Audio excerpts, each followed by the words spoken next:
Good morning. Electric Culture of Safety, nationwide line team. Isn't that pretty amazing? Grassroots Safety Partnership.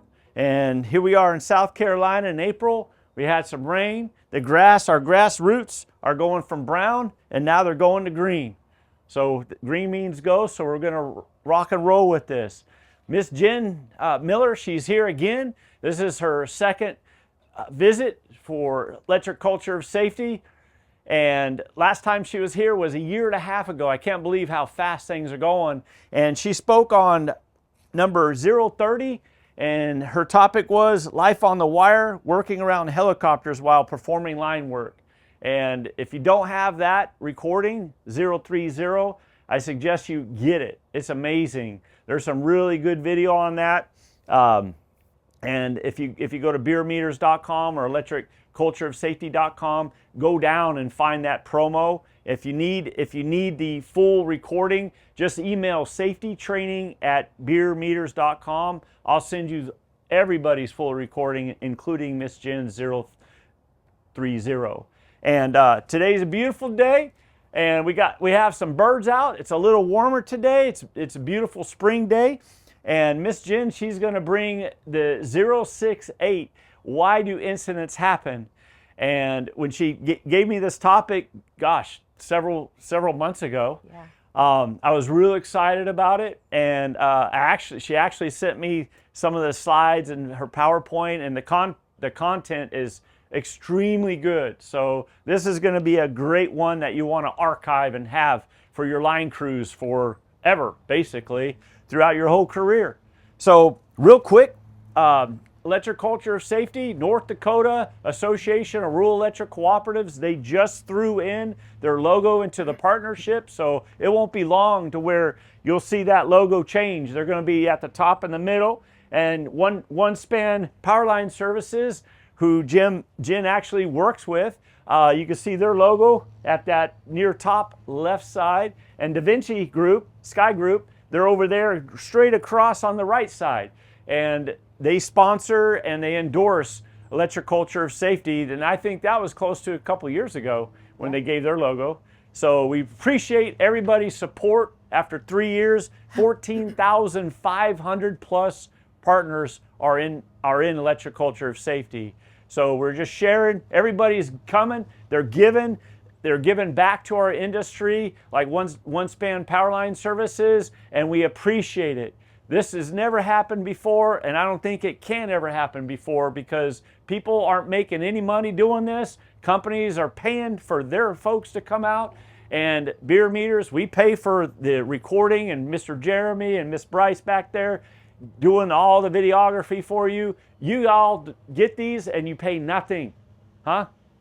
No cost at all. Real quick, if you go to Beer Meters YouTube channel, you can see our energy wheel reinvented. We've been working on this. This has been a kind of a brainchild of mine for about a year. And if you go to the newest video that's on Beer Meters, you go to Energy Wheel Reinvented. It's actually a playlist now. And go through that animation. Mr. Jeremy back there, he actually created the animation for it. It is amazing. There's one element for 50 years that has been missing on the energy wheel. One element, the most important element, has been missing on the energy wheel, and that's you, me, Miss Jenn, people. So check it out. The first side, there's two sides. The first side it's all in red. This is where blood is shed. This is where people get hurt. Then we talk about the people is added to the energy wheel, and then it flips. And then that side two is all about people, all about leadership, communication, connecting as a team. And it's amazing. You got to check it out. Get it? Go to that video on Beer Meters YouTube channel and watch that video. We are selling these for $10 each. That's our cost. This has nothing to do with my time and Beer Meters paying me to work on this and get this established for you guys at all. This is just the building cost. It's beautiful, real thick, shiny stock. Get it, use it for your safety meetings. I'm actually going to give this to Miss Jenn, and it's going to assist her for next week. Next week. Next week. Can you believe that? We're getting a lot of traction, a lot of response. A lot of folks are getting this and bringing it to their utilities and their contracting companies. So use this energy wheel, reinvent it. And so let's talk with Miss Jenn. All right, Miss Jenn, thank you for coming. Thank you for having me. Appreciate you coming here. So the folks, the last time you came, 030, a year and a half ago, we didn't really talk too much about you. So tell the folks a little bit about your introduction into the electrical utility industry. How'd this come to pass? Well, I started as an X-ray tech and decided I wasn't going to do that for the rest of my life, and used that to put myself back through school at Purdue. And it ended up on the nuclear side, nuclear power, not nuclear medicine. And from there, I kind of went backwards. I started at AEP. I spent 25 years there. And what was interesting about that is most people start out in T&D and maybe then go to a plant and on to corporate. I went from corporate to the plant to T&D, where I fell in love with line work. Nice. And so from there, I just kept continuing to grow and really felt that need was so important on the contractor side that there's just not enough given back to those folks. And it just expanded, and here I am today. Wow. I think it's been about 35 years, so wow. I started when I was 3. I just want you to know. Right. Yeah. And I love it. That's awesome. It's just, I've left for a little bit and did some, nice travel trips and things, but turned right around and ended up back here because it's just really in my heart. Yeah. And when you listen to Jenn, you'll know that it's in her heart. That's for sure. She's genuine, she's authentic, and she brings that passion to and expertise to your line crew. So it's an amazing. Tell us a little bit about OneSpan Powerline Services and what they offer to the industry. So we are a helicopter line work. Some people call it aviation, or they call it aerial. But for me, aerial is more bucket work just because of the way I was raised. So I call it an aviation line work company. And we do transmission work. We are union, and we work all over. So we have great pilots, great mechanics. We just finished a 500 insulator change-out job. So lots of different things. We pull rope and do a lot of inspections. Awesome. Yeah. Awesome. So give a listen to Miss Jenn here. She's going to give a lot of line wisdom to you folks today, and pay attention and take notes. Share this with your crews and archive this, what she's sharing with you today. Why do incidents happen? Let's hear from you. All right. Okay? And if anybody does have, if they do want a copy of some of the notes, because some of them are detailed, you may even see me pick up my notes, because there's some things I just don't want to forget. And if you want a copy at the end, my email's there, or I can provide them to you. Okay. And maybe a few questions if somebody has questions. Okay. All right. Just type. If you have questions, type in the chat room. Mr. Jeremy will let us know if there's a question, and then we'll take care of business. Miss Jenn? All right. Good to see you. Thank you so much. All right. Good morning. So why do incidents happen? We tend to focus more on what not to do than what to do. And today I'm going to demonstrate a little different way of thinking. So again, we talked a little bit that OneSpan is an aviation line work company. Again, like everybody else, we're looking at our risks and our hazards through our JHA and our tailboard in the morning. But we also use a flight risk assessment tool. It's called a FRAT that our pilots do, which is similar to the JHA. They're also a part of our JHA because you have to have everybody. And sometimes I think people forget that. They may not have somebody from traffic control or something involved, or when somebody walks up to their job site, but it's important to have everyone. So that flight risk assessment tool is extremely important for what we do. It goes over the things that the pilot deals with specifically. We are also FAA regulated, so there's an increased scrutiny due to our risk level. Let's think about it. Line work is inherently considered dangerous work. If you follow your procedures and your processes and your policies, and again, you're going to make that a little bit less.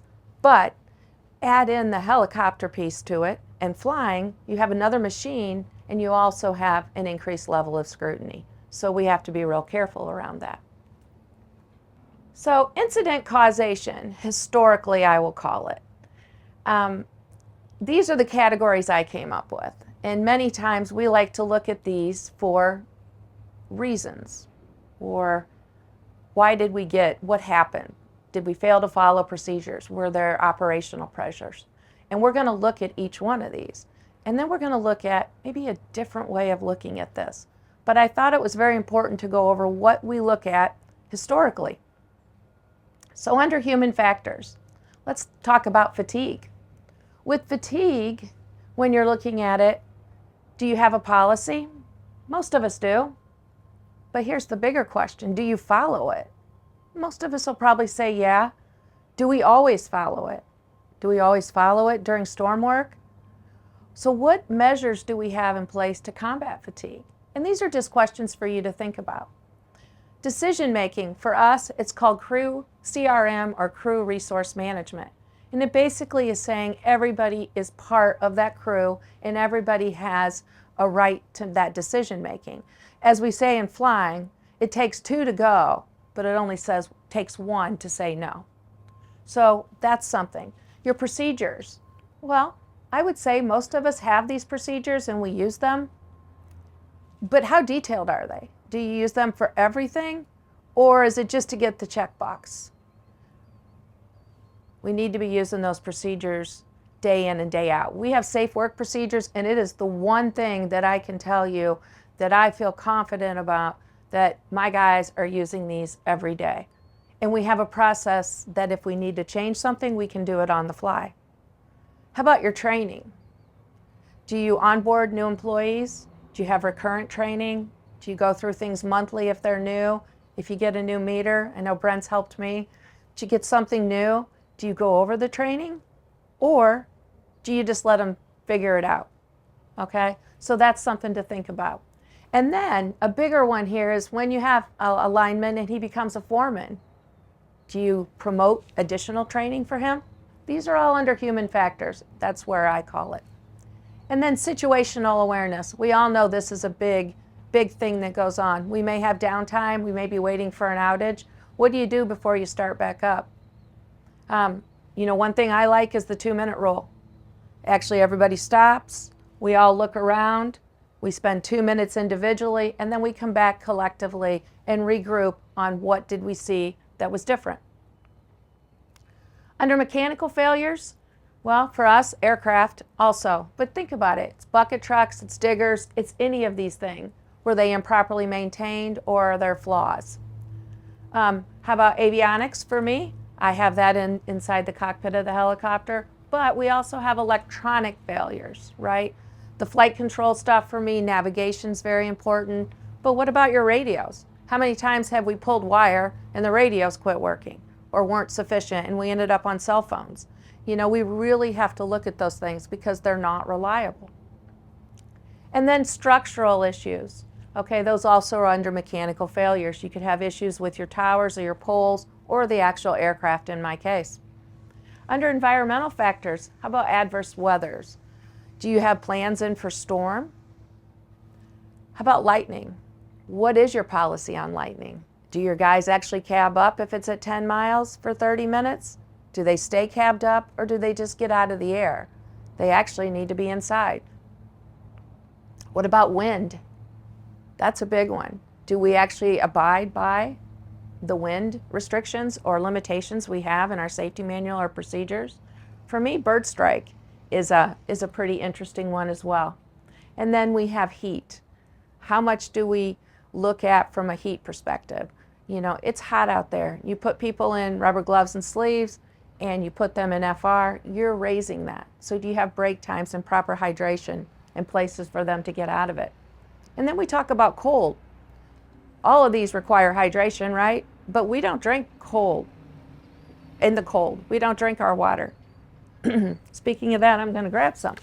But what do? We drink coffee. And coffee, it dehydrates us. So it's not good to do that in the cold either. And then we should have under environmental factors also wildfires. So under communication errors, we could be dealing with air traffic control. So that would be an issue. Also crew members, do they talk to each other? Are there people that are not real happy with each other? So not everybody gets along at work or are friends, but they need to get along. So crew member communication. How about your pilot to the foreman? That's an interesting one. The foreman to the crew members. And then we go into leadership to the field. Are we delivering the right message? Customer to contractor. Inspector to the foreman. Okay, these are all different communication things that go on, and you can have room for error, so we have to be very careful. And then safety to crew members or the foreman. How is that conversation going on? Under operational pressure, we have time. We have real, when we're under the gun to get something done. Under an outage situation, could be a storm, could be we're right up against the deadline where we have to give something back. Or sometimes they're self-inflicted. Many times they're self-inflicted. We get nervous that we're not going to get done in time, where we might have weather coming in tomorrow, so we rush today. Maybe we want Sunday off.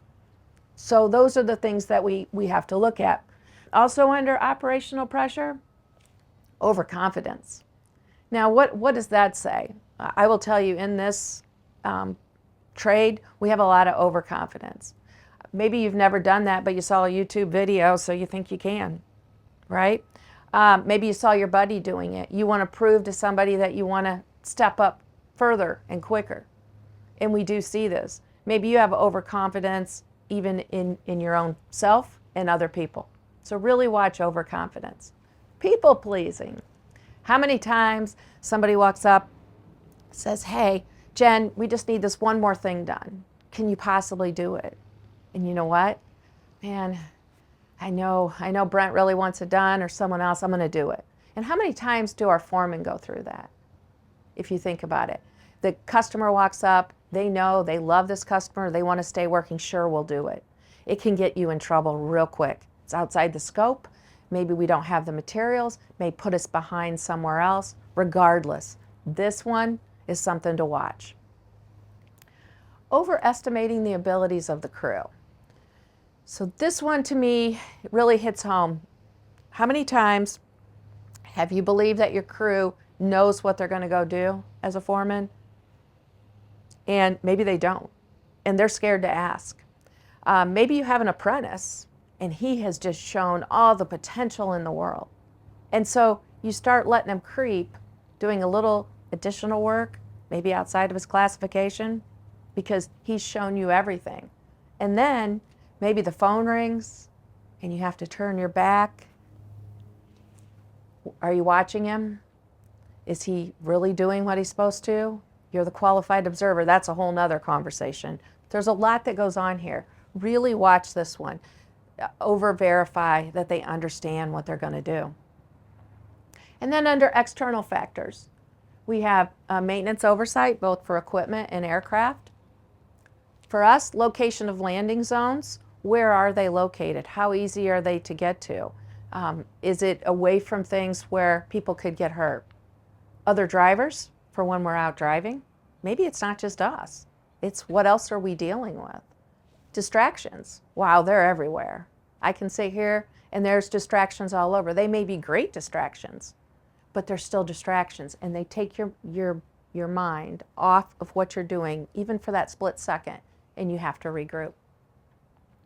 So those are electronic devices. Also, significant others or your family. Maybe something's going on at home, somebody needs to get a hold of you, so your brain is looking for that phone call, or maybe you put your phone up, which you should, but you're thinking about it. So these are all things under external factors.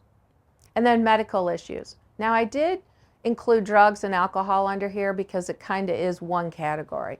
But, you know, the effects of alcohol the next day. We have drugs, both prescription, recreational, as you want to call them, or illicit. Disease. People have heart disease, there's diabetes, all kinds of things going on there. One thing people don't talk about either, sleep apnea, can really affect your next day. You know, you're not getting a good night's sleep. You may end up falling asleep during the day, and it's all about your sleep apnea. So these are really important things to talk about. The other one on here is loss of hearing, and we don't talk about that a lot. But a lot of people, as we age, we're embarrassed that we can't hear. And so somebody says something in a tone that we can't hear, we're just like, yeah, I got it. But did they really? So pay attention to those things. Maybe you need a little bit more in depth. But these are the medical issues that can also affect something going wrong on the job site that we just need to look at a little closer. And of course, mental health is extremely important. So for me, these 7 categories, I feel they're contributing causes and not necessarily the true causation.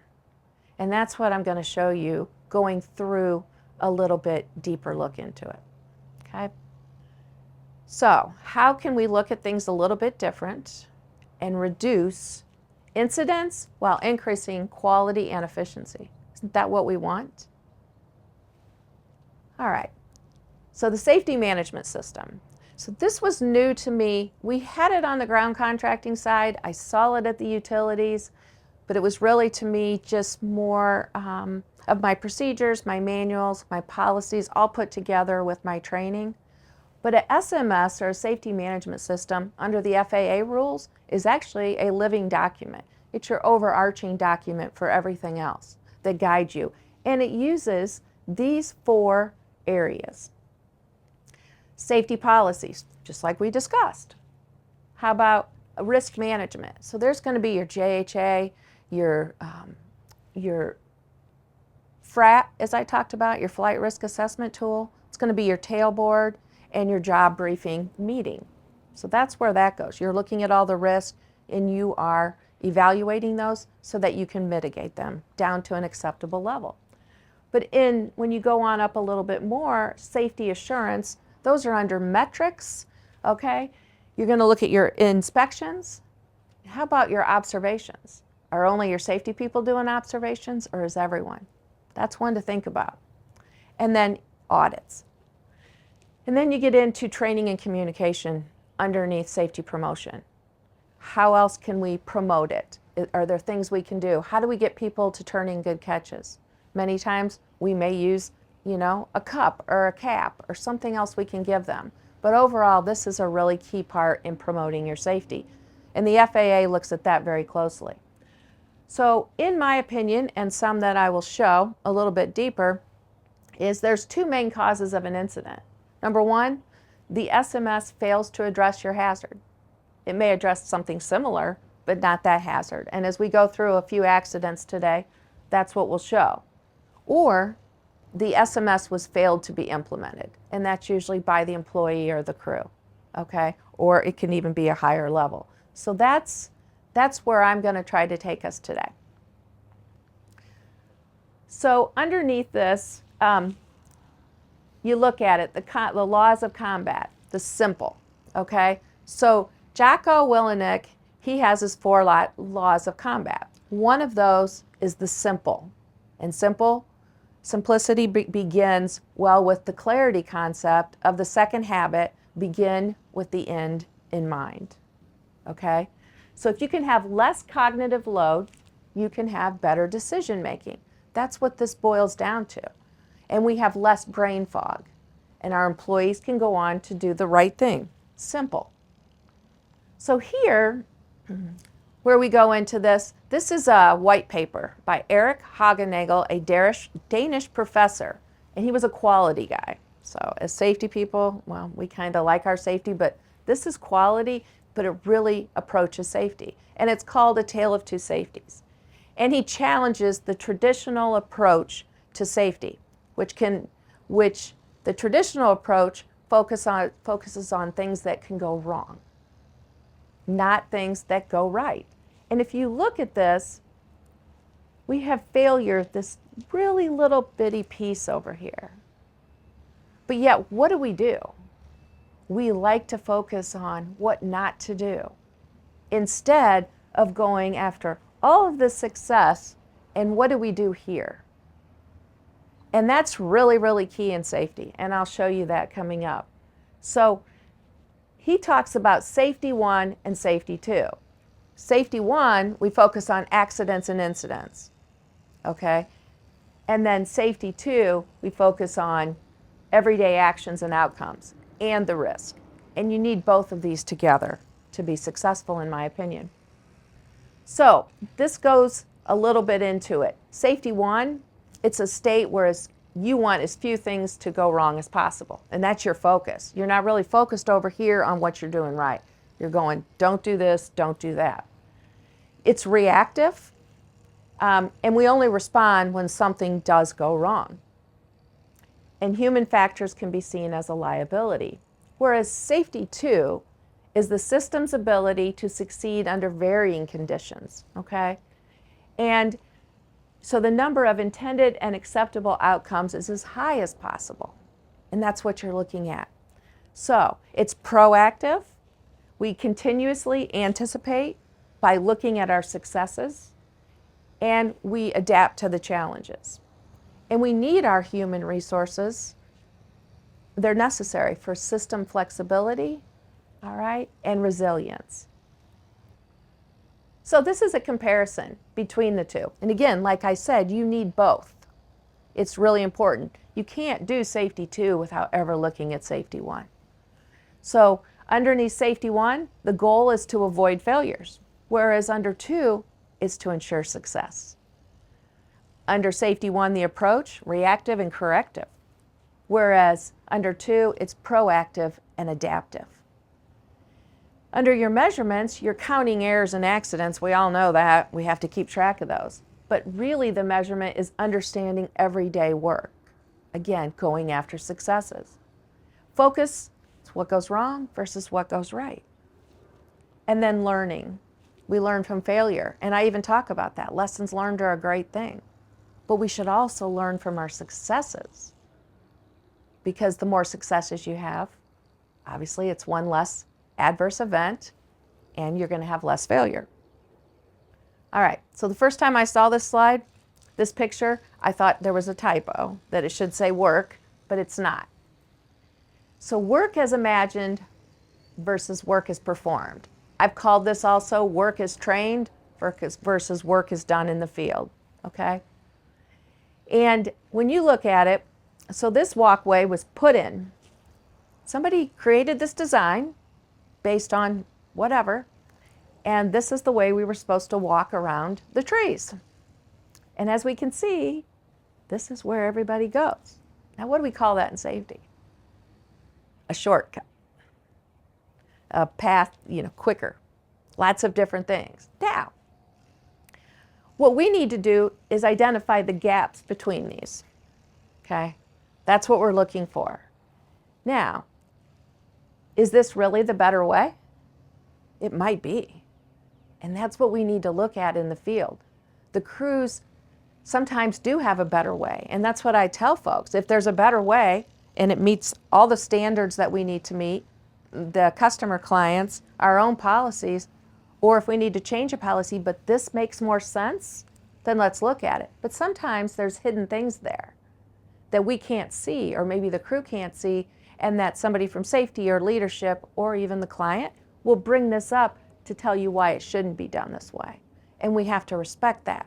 But we need to come together to see if it can be. But this is this gap, because this is what they imagined.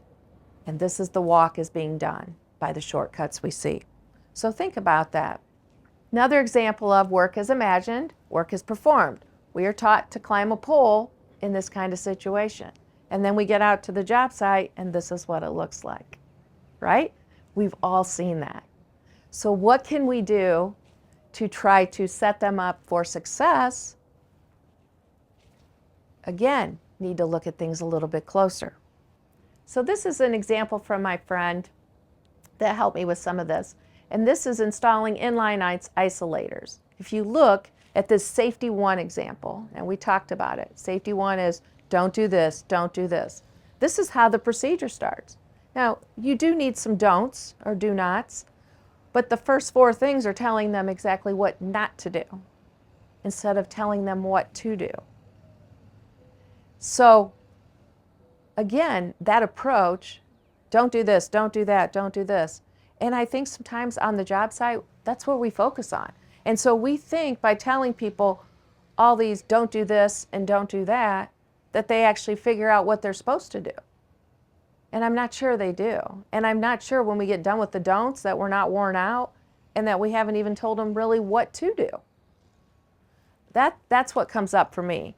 So make sure you definitely need some don't do these, but you really need a lot of do these, step by step. So this is the example of how you can do it a little different from safety 2. You break it down step by step. Here's what you're going to do for energized work. And if you notice, it's not the don'ts. This is what you're supposed to do. Now when you're getting ready to install the Mac, you're telling them exactly what to do, what tool to be used, and if you are using it, what you need to do. Again, all do's. We're on the third step of doing this task, and we come to our first don't down here. Because again, there's times where don'ts are important. But look at all the do's. We're telling them exactly what we want them to do. And why is that? Because we've had success doing this. And not just an extra don't do this rule, but we're actually showing folks how to do things. And again, we end up with this same process done a whole different way with a lot more information for your crews to actually perform this task successfully and it's repeatable. So again, under safety 2, how do we implement it? Well, it's time consuming and you really have to go through those processes. It's not a knee-jerk reaction, and you still do need safety 1. But we want to focus on what works. We want to give guidance on how to make things the right way, find key operations, and repeat those successes. And finally, we understand why things are done. You know, how many times have we been told just to do something? And we're like, why? And just because that's because the way it was. We learned that as kids. I did. Well, you just do it because I told you to.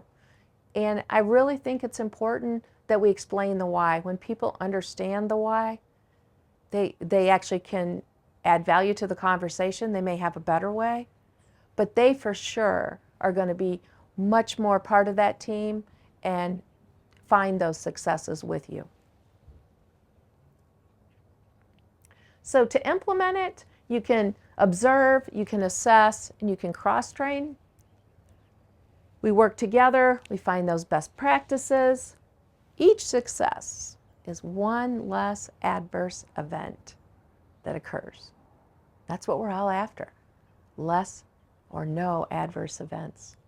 More successes. A blame-free environment.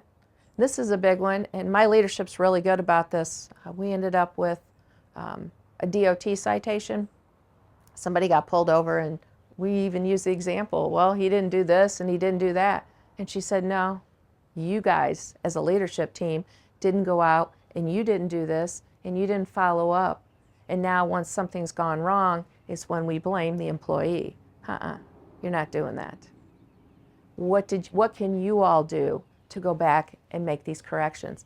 There's no blame. And then feedback loops. You want people to openly be able to give you feedback and not take it as criticism. They're just trying to make it better. So we need safety 1 and safety 2. They're not in conflict, they work together. But we need both of these. So I'm going to ask you again. Here's the categories. All right? Are they really our root causes? Or are they contributing factors to what could be the root cause?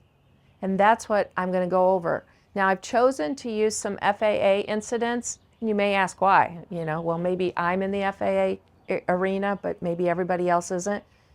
We don't share a lot of our accidents. We try to get some real deep information, but a lot of times we're lawyered up, it's legaled up, and we just don't get the stuff we need. With the FAA, it's very open. And even back in my early career, I worked in nuclear power, and we used those same incidents from the FAA as a study on looking at accident approaches clear back then. So I do think there's a good correlation, and it allows us, because lots of people take pictures, that we're going to get to see some of the things going on. Okay, so understand, I know that we're not all aviation, but we can all learn from these. And the ones I've picked out have lessons directly into our trade. So this first one, this first accident we're going to go over, this was in late 2021 in La Place, Louisiana. And it was a Bell helicopter There was 1 fatality. Okay, here's a look at it on what it happened. The pilot was operating a helicopter in the area of low cloud, ceilings, fog, and mist. Flight data showed that the helicopter's altitude varied between 175 feet and his last recorded altitude was 75 feet. It subsequently collided with, as we'll see, a wire. So here we go. This was his route. It's basically 55 miles. It's going to take approximately 28 minutes. He did this every day. So this is something that was repetitive, repetitive, repetitive. He started over here. He was to end here. Okay? Now, he had good data from here, his weather report, and he had good data from here. Both of them will tell you he had 10-mile visibility at both sides. Now, I lived in the snow belt area for years up along Lake Michigan, and you could check your beginning spot and your end spot. And as we all know, they could be fine, but in between, in that 50 miles, there can be a lot of difference. And this is what happened that day. Now, he did have access to weather data right before this line ends. And this line ends exactly where he had a crash. So as you can see, at this point, you have less than a quarter-mile visibility. So things drastically changed, completely changed. He had all the clues up front. The dew point temperature spread, the winds, there were no winds, the dew point was on top of each other. He had a source, like I said, for this weather. And to our knowledge, or to the knowledge of the NTSB, he never used it. He had overconfidence. Why? Because he had done this hundreds of times. He knew this area. And the problem is, he got past the point of no return. Don't get past the point of no return. That's applicable to all of us. So this is a still shot of what was seen that day. And you might be able to make out the wires in the top of the picture. And this semi is on top of them, right? Very, very difficult to see. This is what they see on a normal day when he would fly. Big difference. So now we're going to look at the video, okay? But I will say, on that point of no return, think about it. We hear that a lot of times, right? I've always done it this way. I can do this in my sleep. How many times do people say that in an accident investigation? You know, Miss Jenn, I have done it this way for years and nothing's ever gone wrong. And I'm like, until today. So were you good or were you lucky, right? So here's the video.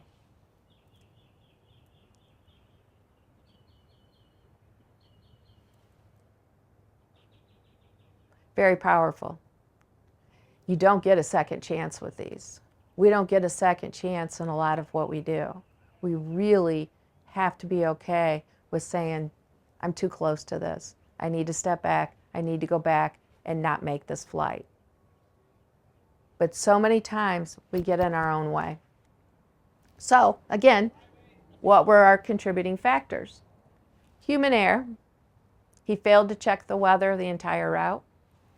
Environmental, we had fog, low ceilings. And what was under operational? Overconfidence, because complacency, had done it over and over. And this is what NTSB said, was decision-making and judgment, a low ceiling, and clouds. It was his failure to maintain clearance from the power lines that caused this. Again, pretty obvious. When I look at it, going back to Safety 1 and Safety 2, it was failure to implement the SMS. The SMS says you can't fly in these. Now, Part 91 operators, which they are, he is, are not required to have an SMS, but the FARS system does address flying in these conditions and prohibits it. So he failed to implement the SMS. The SMS discussed, or the FARS discussed not doing this. All right, this next accident, this one has a little bit more to do with our business, but the accident occurred in June of 2021, and it involved a MD 369E helicopter. And the pilot up in New York State, the pilot positioned the helicopter near one of the power transmission tower structures as the lineman seated on a platform that was attached externally to the skid began to do his maintenance. And on this one, so the platform was attached externally on the skids to begin the maintenance. The pilot and the lineman both reported that they heard a loud bang and the helicopter began to shake violently. The pilot maneuvered the helicopter away from the tower and descended the tree branches and came to rest heavily in a heavily wooded area. Now that's what the NTSB said, okay? So that was the final report, which is why I wanted to read exactly their words. Now, again, this is the date. So this was a 135-mile line. They were on structure 131/3. It was an H-frame construction, and we'll look at some pictures. And on this 135 miles, there's approximately 800 structures, okay? And they had 2 aircraft working. They got to the LZ at 7:35 in the morning. The line recon, so a line recon is when the pilot goes up and makes sure nothing has changed the day before. And this is very important to do this the day of. They either take the foreman up or possibly a lineman, or he goes by himself just to make sure they're in the right place and they know where they need to be. Now, we're assuming that was done because it wasn't discussed in any of the briefings, but they had a history of doing these every day, so we don't believe that was a problem. Only 4 of the 800 structures had these catwalk and safety support brackets that I'll show in the pictures. And this is one of the structures they were going to work on. Now they had discussed that maybe that they would work these at a later point, but it just didn't happen. They departed the LZ at 8:41 and they had their Mayday call at 8:45. So here's what the structure looked like. Now this is an extremely busy structure. Okay? And if you look at that, this was the first one of those 4 to be worked. The structures didn't have numbers on them, and so the day before they were going in and trying to mark numbers on the shield wire arm itself. So it was recommended that was too close for their rotor clearance requirements. So they basically was recommended they go in and just number those catwalks. So it was just too close. And they had actually discussed that the day before. And I'm going to get my notes on this one just because this was kind of interesting. It was discussed in the tailboard that those 4 structures were not going to be worked from the platform, but possibly using HEC instead. Unfortunately, I don't know where that got lost, but they decided to go ahead and use and try to work this on the platform. And as you can see, it's really tight in that area. You're required to have a 5-foot rotor clearance on this. And obviously they didn't because you can see where it struck. And this is the aftermath. So the NTSB really looked at it. The pilot didn't believe that he had actually hit anything. They really thought it was a mechanical error. But when they actually went back and did the post-accident microscopic examination, the main rotor tip did show marks consistent with metal impact, so we do know that they did strike that. And the tail rotor assembly exhibited little to or no damage. There was no evidence of pre-impact failure or malfunction. And again, mechanical problems can happen, but it does not appear to have happened here. So again, you look at what are the contributing factors. Human error, situational awareness in that. Operational, overconfidence of where he was located. And we're going to talk about communication because we talked a little earlier about crew resource management. Crew resource management is about everybody on that crew talking. And if you see something, you say something. We talk about that a lot, but it's really crucial. And nothing was said. So we need to continue to teach people to speak up, even if somebody says, I know. Because the one time you don't, maybe they really don't know, and it could have, had a difference here. So this one, under the NTSB's findings, the pilot's failure to maintain adequate clearance from the power transmission tower structure during power line maintenance work resulted in the helicopter's main rotor striking the lifeline support bracket for the tower catwalk, and subsequent loss of control and collision with the terrain. Again, here, failure to implement the SMS. He failed to maintain his 5-foot clearance rule. Okay. This next one some of you might find interesting. This accident occurred in August of 1990. Now it's an old one. It was a Bell 206B, and there were actually 4 helicopters in this performing these tasks. They were to transport a concert group from this setup back to Chicago. Okay. And as the third helicopter departed, it remained at a lower altitude than the others, and the pilot turned southeasternly towards rising terrain, and unfortunately, that was all the further he made it. So this is the setup up in Alpine Valley Music Theater, an SRV. Anybody know what that is? This accident? Stevie Ray Vaughan. So this was an accident that unfortunately claimed his life. And as you can see, we'll go over some of this, but this is the terrain behind it where the concert was. Okay? Just a little tribute to them. So he was there to play a concert. He was only 35 years old. Now, same picture here, but as the setup. So this was the concert view. Here's the terrain back here. Okay? I don't have a little. Over here was where the helicopters were, and they were to come out of here, make a right-hand path, and then go back off into Chicago. Okay? There are ski lifts up there. There's ski slopes. So it's very much terrain you have to be aware of. So this is what the actual helicopter looked like. The pilot in the third helicopter was the only one without an instrument certification. And so the group addressed it. They had a little pre-brief, job briefing, and the 4 of them talked about it. They had a plan. They would all take off, because they all had the different stars, 1 minute apart. And there was some low, patchy ground fog, so one at a time, and they would go back and make their right-hand turn and go on back to Chicago. Okay? So this is where they started. It's a different view. And that was their path to come back out and go up and over. The first 2 helicopters took off without issue. The third pilot took off and hit the wires on the ski lift. The 4th pilot took off 1 minute later and didn't even see the helicopter crash. So there's a problem with some communication. This is the aftermath here and what they hit. Without instrument certification, your life expectancy, as told to me by a pilot, is about 45 seconds if you're in the clouds. Your senses cannot pick up what's needed. It just can't.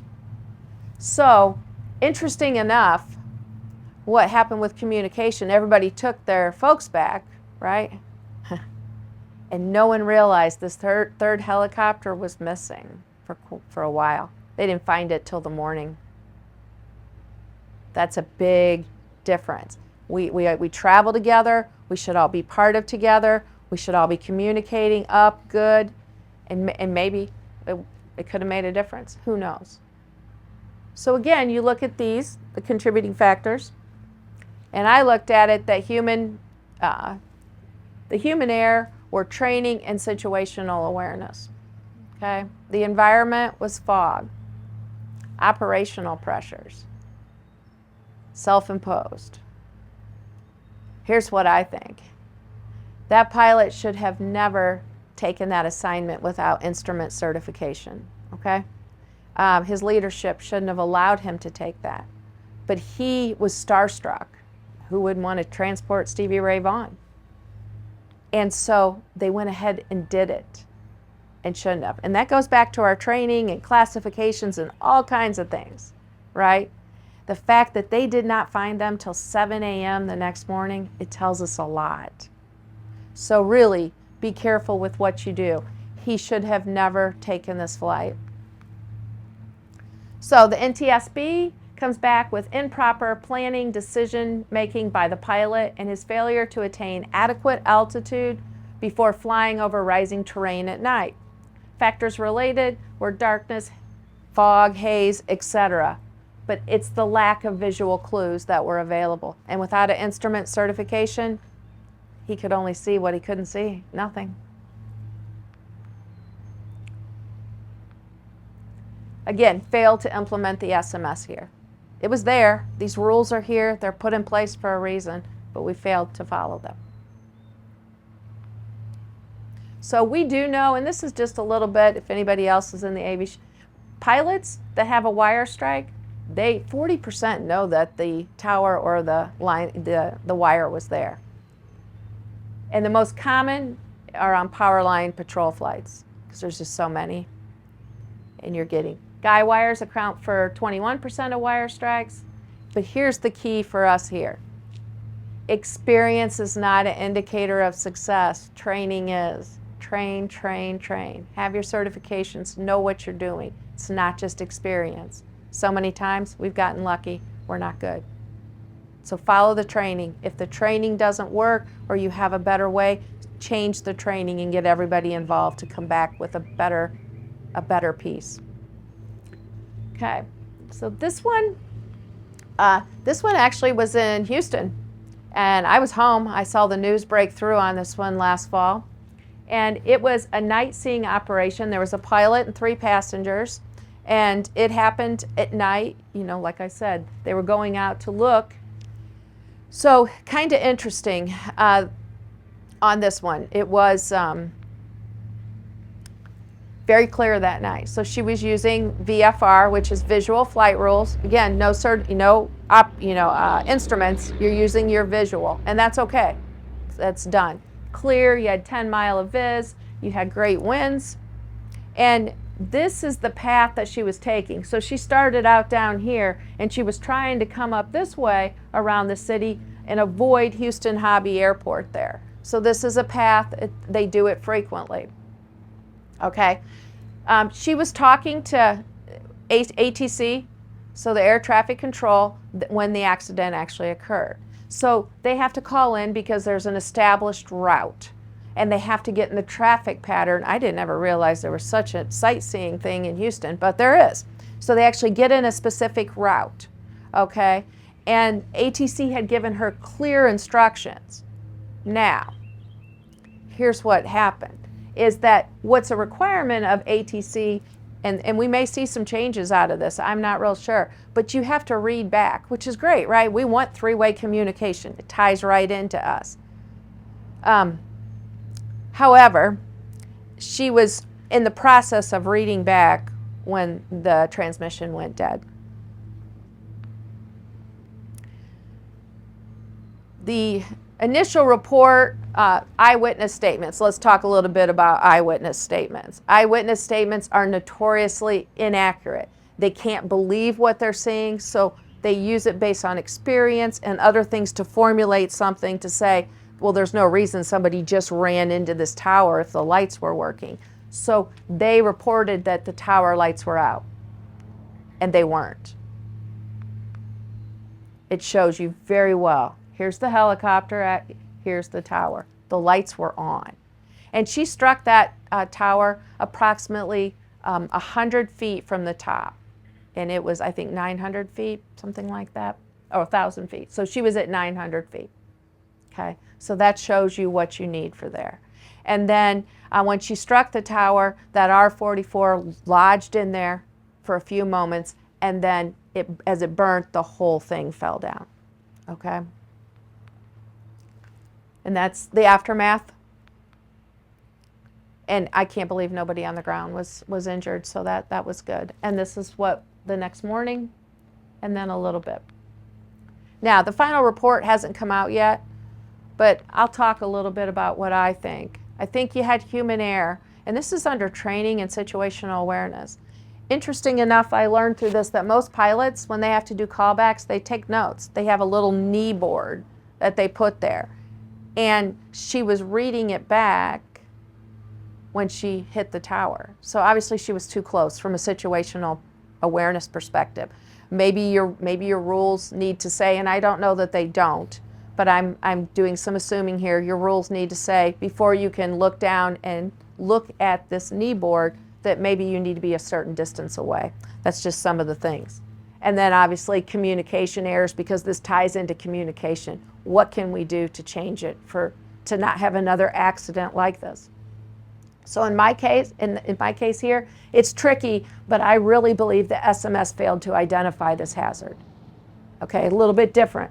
It may have talked about some of this, and I may be armchair quarterbacking, but I really think that it probably didn't address the knee board and the distance to the tower. Though I can't be sure, it's just my opinion. All right, this one's going to have a lot of tie to our industry. So this one also happened late last year. There was a pilot, his wife, and 2-year-old daughter in this R-44. This was his flight path. He lived up here, and he was flying 26 miles over there to dinner. Okay, so that's where they were going. Dinner finished around 9 p.m., and weather reports were great, and he was going to fly back home. Okay. Supplemental weather forecast was issued. So we said he left around 9. I think this was at 9:28, but it actually, somebody said, came out. It was issued at 9:04. There, you can see in the yellow. Okay, so now you're getting into fog. You're getting into a little bit different things. And it's dark, reminder, especially in November at that time. Okay. All right, so this was his flight path.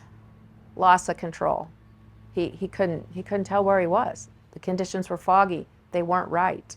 He was very disoriented and ultimately crashed. Now again, looking at crashes can tell us some things, and that's what I would like this to do. All right. He had 139 hours total time flying. Fairly new pilot. He only had 15 hours at night. And they were all in this R-44. Okay. He does meet the minimum criteria. Now, this safety notice was first put out in January of 1987. Updated in June 94. And it says, night flight plus bad weather can be deadly.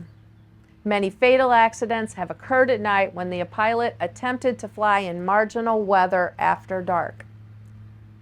The fatal accident rate during night flights is many times higher than during daylight. So this is warning you. It's a huge warning sign. In addition, be sure you never fly at night unless you have clear weather with unlimited view or other lights. None of this happened. Do we follow all our safety notices for things? I hope so.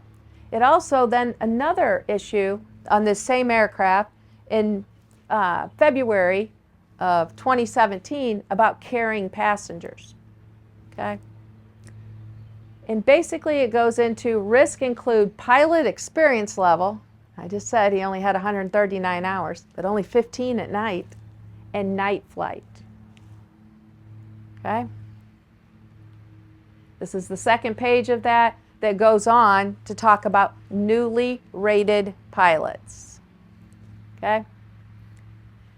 Should not carry passengers until accumulating 100 hours, which he had, 20 hours of being pilot in command, and here's the kicker, after receiving their helicopter rating. This guy was a student pilot. He never had his rating. And he should only fly, this is for a rated pilot, he's not even there yet, in daylight with very good VFR, as I said, visual flight reference conditions, or visual flight rules. He's a student pilot, and his license on student was issued in March of the same year, last year. And what does it say here?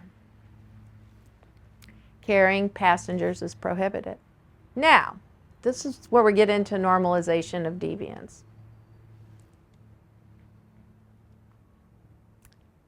He had no medical, he had no authorization. And how does this relate to what we do in line work?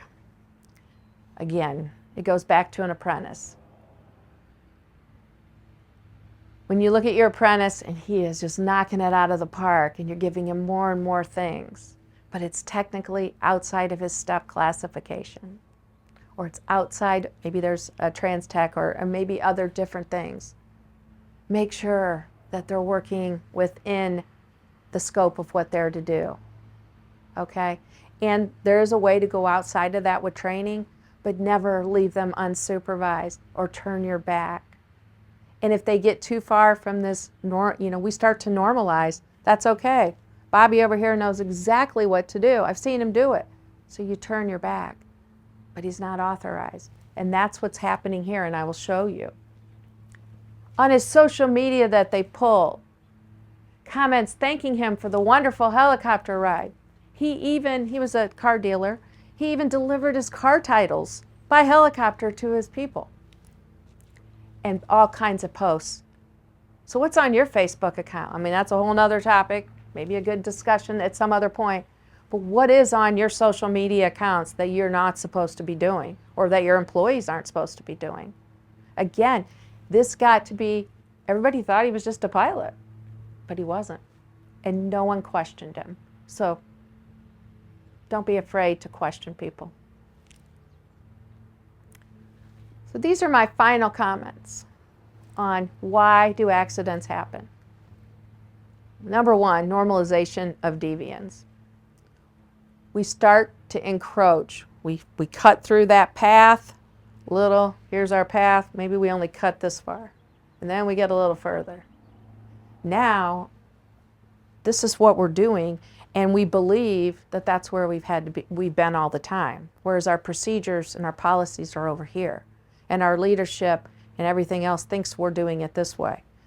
We need to be doing audits. We need to be looking at things and observations and actually comparing what we say we do with what we do.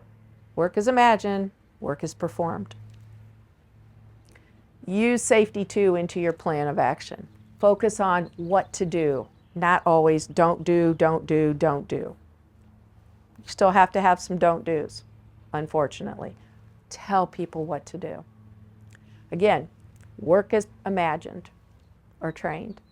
If there's a better way, let's train them on the better way, period. Work within your classification. Ensure your SMS is a living document, that it's used. I don't believe in creating policies and procedures to be put on a bookshelf just to check some box in some of these systems that we have to do.